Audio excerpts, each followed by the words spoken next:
আর cup চা হবে নাকি? ওই নবাব নন্দিনী সপ্তমীকে বলো না, কি করছে সে সকাল থেকে রান্নাঘরে? কি আবার করবে, সকাল থেকে তোর ডিমের পোচের যোগান দিতে তো। খা খা খা। শুনলি শুনলি বড় খোকার কথাটা শুনলি? শুনলাম তো, কিন্তু মা দাদাকে এখন চটিও না। তোমার জামাইয়ের জন্য ব্যাংক থেকে টাকা তুলতে দাদারও তো একটা সই লাগবে।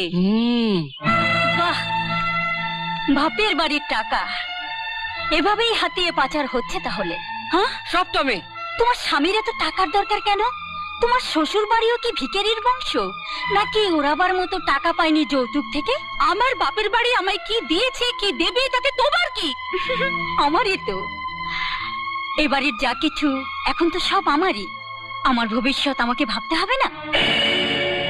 শ্বশুর বাড়ি ছেড়ে তুমি যেখানে পড়ে আছো, এখন তোমার শাশুড়ির গা হাত পা কে টিপে দিচ্ছে? সব তুমি।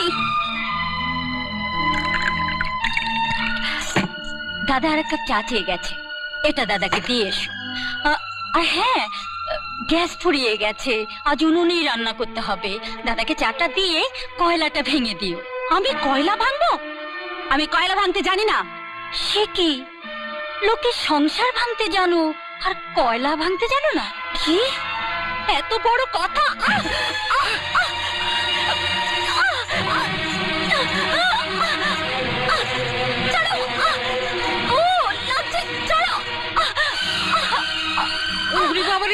কি ডাকাত পৌরে বাবা!